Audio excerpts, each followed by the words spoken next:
Welcome, operatives, to the Corporate Files Lab. Case file, #006. Today's intelligence briefing. Sovereign AI, the new Iron Curtain falling over the digital world. It is January 2026, and borders are no longer just on maps, they are in the servers. Yeah, and it's getting harder and harder to tell where the boardroom ends and the situation room begins. We're looking at a fundamental shift here. A really fundamental shift. I mean, we used to talk about the World Wide Web, right? The name itself had this promise. A promise, exactly. A utopian, borderless village. A village where ideas flowed freely across fiber optic cables. It was the whole dream of the 90s. But looking at this stack of documents on the desk today, intel from Munich, Riyadh, Paris, that village, it's been burned to the ground. Burned, paved over, and replaced with digital fortresses. The open internet is a relic. It's gone. And we're watching the balkanization of the digital space in real time. Every nation, every trading bloc is just scrambling to build walls. And not walls of concrete. Right. We're talking about silicon, legislation, and code. The objective isn't just protection anymore. It's total control over reality. The phrase that keeps coming up in the margins of these reports is data sovereignty. It sounds so bureaucratic, doesn't it? Almost harmless. Right. But when you dig into what's actually happening, what we're seeing in Sector 1 of our briefing, Europe and the Middle East, it looks a lot less like policymaking and a lot more like preparation for a siege. It is a siege mentality. Let's look at the Munich dossier. This is the AI factory deal. Yeah. It's between Deutsche Telekom and Nvidia. Right. On the surface, you read the press release, it's a standard tech partnership. They're shaking hands, smiling for the cameras, talking about innovation. But look at the capital expenditure. 1 billion euros. That is not a pilot program. No. And then you dig into the hardware specs, buried in the technical addendum. They aren't deploying standard rack servers. No, not for hosting websites. They're deploying 10,000 Nvidia Blackwell GPUs and 1,000 DGX B200 systems. And for the operatives listening who aren't hardware engineers, you need to contextualize that. That isn't just a fast computer. It's a planetary scale engine. It's a supercomputer. It's designed specifically for the heavy lifting of generative AI. I mean, the B200s are the absolute bleeding edge of silicon as of late 2025. So you have to ask the question, why Munich? And why this specific architecture? Exactly.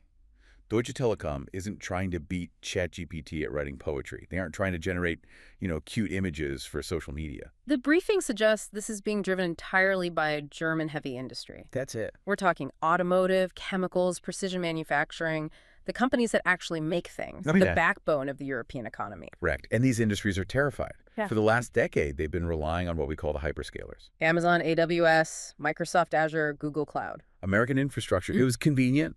It's cheap. But the geopolitical wind has shifted. So now German executives are looking at their digital twins. And they're panicking. They're looking at these virtual, physics-compliant replicas of their factories, their engines, and they are realizing they are hosting their most valuable trade secrets on foreign soil. Let's just pause on digital twins for a second, because this is a concept that gets thrown around a lot in corporate slide decks. Right. We aren't just talking about a 3D model of a car here. No. If it were just a blueprint, you could keep it on a flash drive. Right. A true digital twin in 2026 is a live, data-rich simulation. It mirrors the physics and the performance of the real object in real time. So if you are BMW or Siemens, You're simulating the stress on a turbine blade at 10,000 RPM.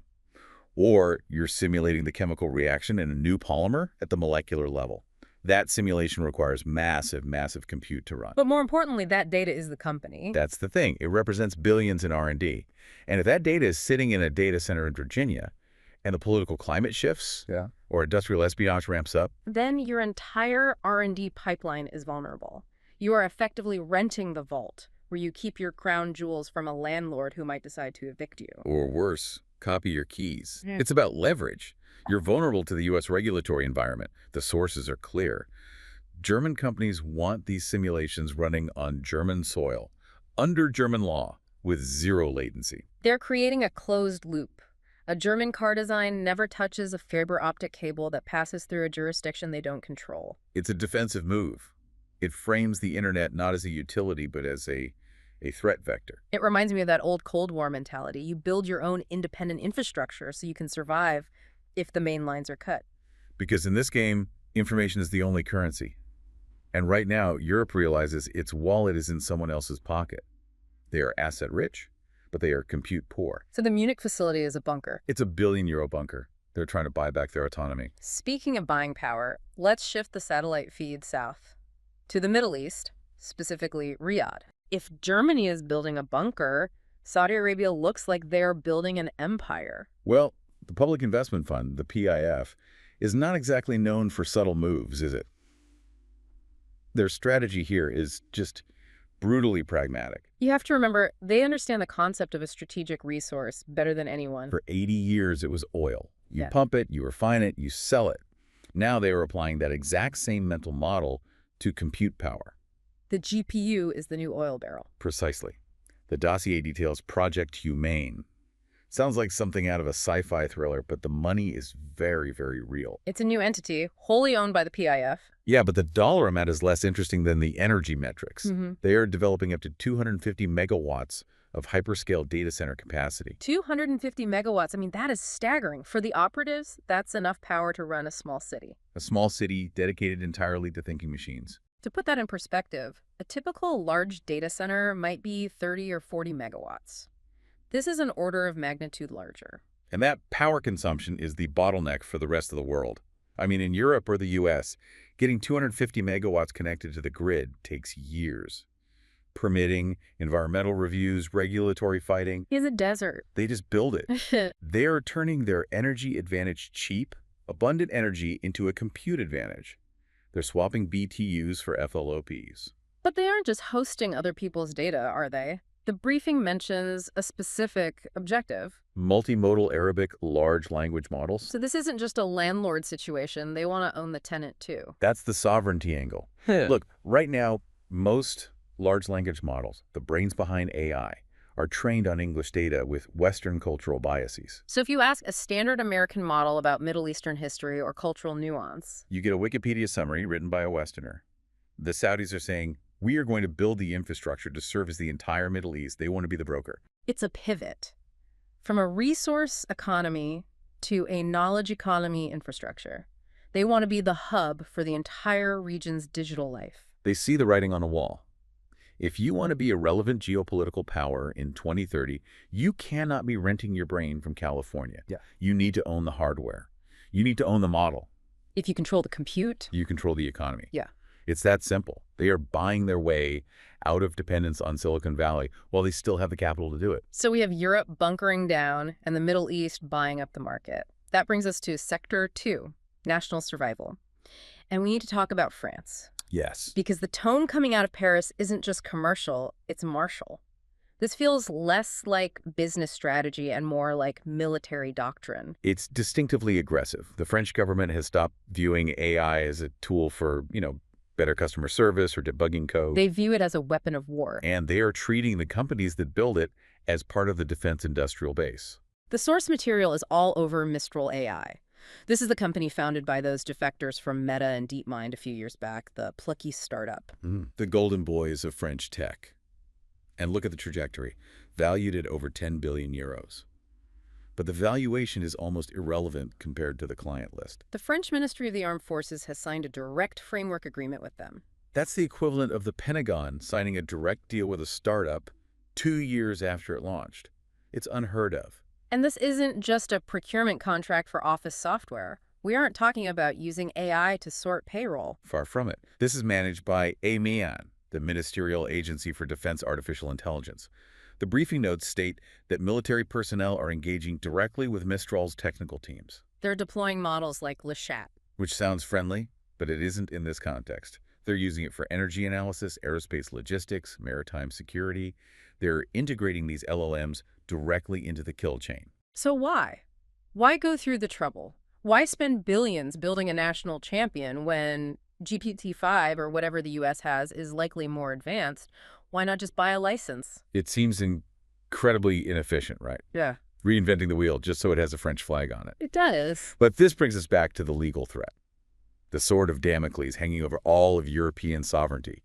The U.S. Cloud Act. Okay, let's unpack that. It sounds like boring legal jargon, but the implications are massive. Operatives need to understand why a law passed in Washington changes the architecture of a server farm in Marseille. It's quite simple and, for a foreign leader, absolutely terrifying. Oh. The Cloud Act allows U.S. federal law enforcement to compel U.S.-based tech companies to provide data stored on their servers. Regardless of whether that data is stored in the U.S. or on foreign soil. Exactly. So let's play this out. If the French military uses Microsoft Azure or Amazon AWS to host their logistics data, even if that server is physically located in a bunker in Paris. A U.S. judge in New York could sign a warrant and compel Microsoft to hand over that data. That is the fear. The extraterritoriality of U.S. law. The data is legally considered to be under U.S. jurisdiction because the company is American. And for a nation with a doctrine of strategic autonomy like France? A doctrine that goes back to de Gaulle.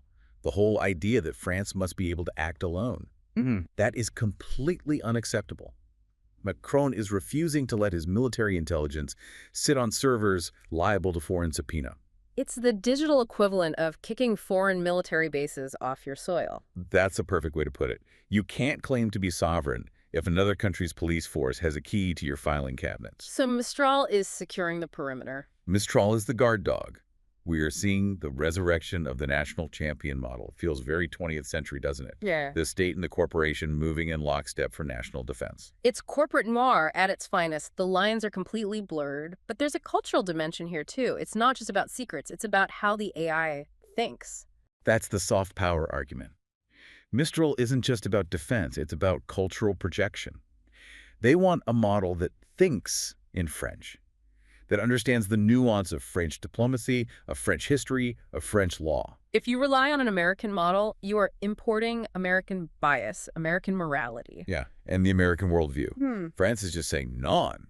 They want their AI to reflect their values, not the values of San Francisco.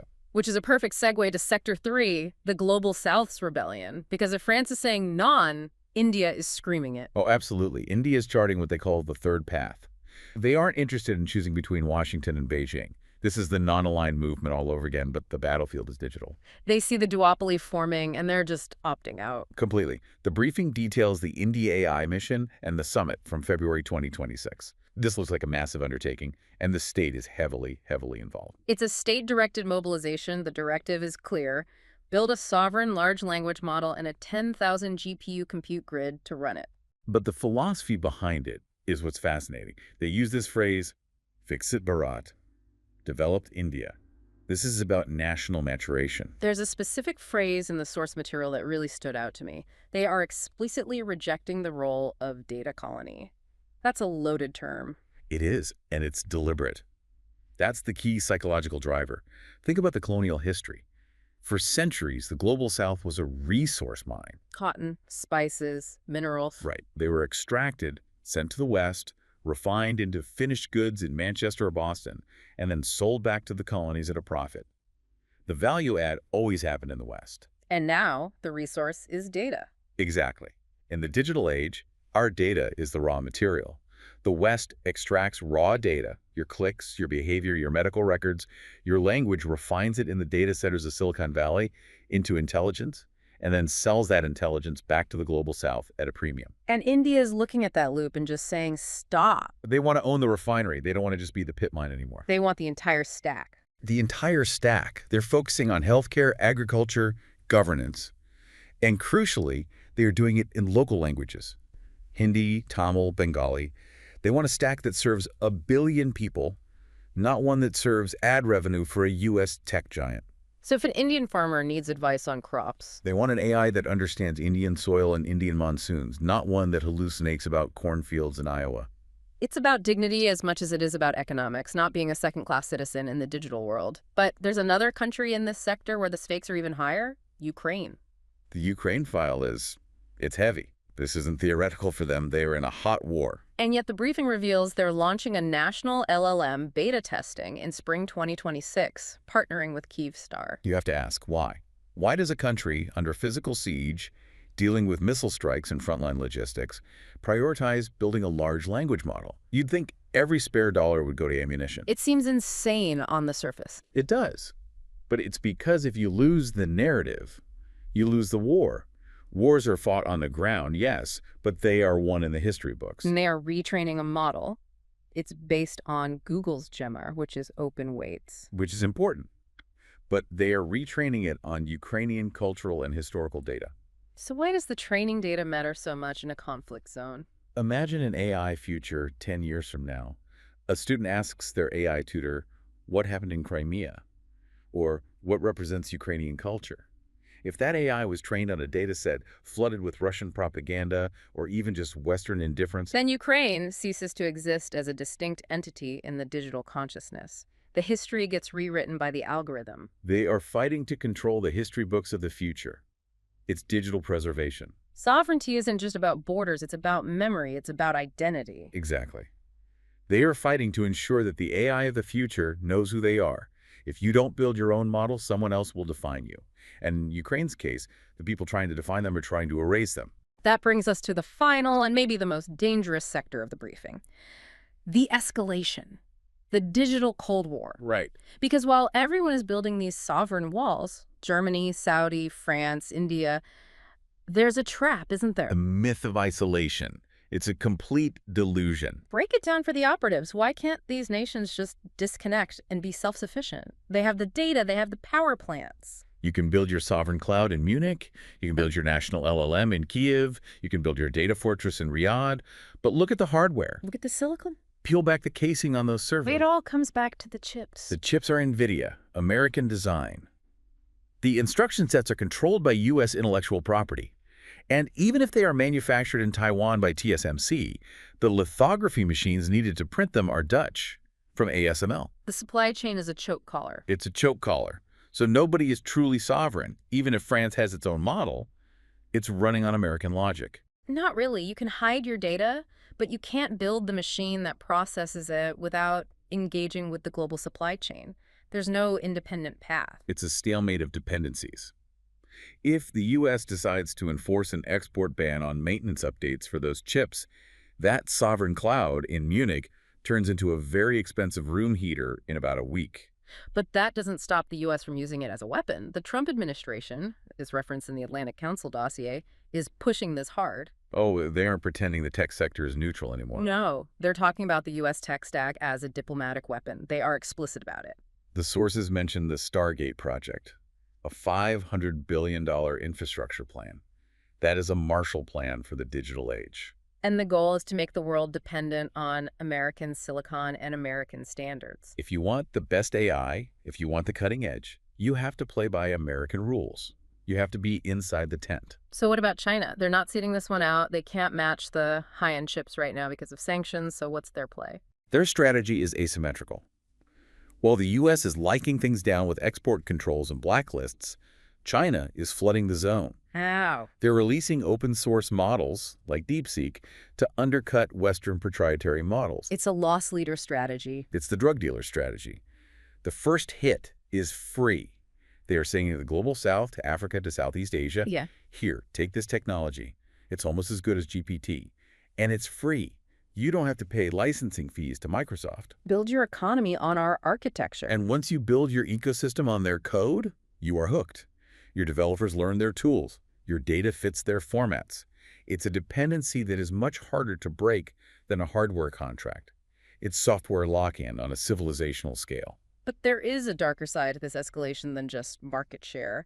We need to talk about the poisoning. The briefing has a section on something called the Pravda network. This is the part that should keep our operatives up at night. This felt like the most dystopian part of the file. We are seeing millions of AI-generated articles flooding the web. The briefing mentions the Pravda network, specifically targeting over 80 countries with synthetic news. And this isn't just propaganda for humans to read, is it? It's not just about swaying an election or making people angry on Facebook. No, humans are collateral damage here. The target audience is the web crawlers. The target is the training data of the next generation of models. They are poisoning the well. They're salting the earth. Think about it. If you're training GPT-6 or a French sovereign model, you need to scrape the internet for data. You need terabytes of text. And if 50% of the internet is now synthetic, hallucinated, or deliberately biased nonsense generated by a hostile state, then your model becomes schizophrenic. It learns from garbage. it's called model collapse. Yes. If you can't hack the enemy's model, you drive it insane. You feed it millions of lies until it can't distinguish fact from fiction. If an AI model trains on this poisoned data, it becomes unreliable. It hallucinates. It adopts the bias of the attacker. It's sabotage on a cognitive level. It's gaslighting a supercomputer. It creates a reality where truth is impossible to verify. And in a world where decision makers, governments, militaries, corporations are relying on AI summaries to understand the world, well, that's catastrophic. Imagine a CIA analyst or a CEO getting a briefing written by an AI that has been unknowingly fed millions of articles of Russian disinformation. Information is the only currency, and they are counterfeiting it. They are devaluing it to zero, crashing the market for truth. So where does this leave us? We have this fragmented world, Europe hiding in bunkers, the Middle East buying the market, the Global South rebelling, and the superpowers poisoning the water supply. We have moved from a worldwide web to a splintered network of digital fiefdoms. It's a return to feudalism. Every lord in his castle raising the drawbridge, hoarding their GPU clusters like they used to hoard grain, and sending out raiding parties to poison the neighbor's well. And the cost of this fragmentation. Because the promise of AI was that it would solve everything. Cure diseases, fix the climate. The cost is massive inefficiency, a duplication of effort on a global scale. We are building the same things over and over again, incompatible systems, all in the name of paranoia and control. Instead of one global brain-solving cancer, we have a dozen isolated brains trying to figure out how to spy on each other. We are trading progress for security. And yet, looking at these dossiers, looking at the risks of the Cloud Act, the poisoning, they feel they have no choice. Survival is a powerful motivator. But let's be clear, this is a dangerous escalation. When nations stop talking and start building walls, history tells us what happens next. The silence before the storm, the trade barriers go up, then the digital barriers. And usually the kinetic barriers follow. The new Iron Curtain isn't just dividing East and West, it's dividing everyone from everyone else. It's a fractured mosaic. And behind those curtains, the AIs are evolving differently. A French AI will think differently than an Indian AI, which will think differently than an American AI. We are creating alien intelligences that may eventually be unable to understand one another. And if our machines can't understand each other, then what hope do the humans have? Very little. Case file closed. The bigger the empire, the harder the fall. Stay ahead of the curve. Don't forget to subscribe to the channel and leave your intelligence analysis in the comments. Your contribution is vital to this lab. New briefings available every Saturday. You've been listening to Corporate Files Lab, briefings on AI, business, and geopolitics.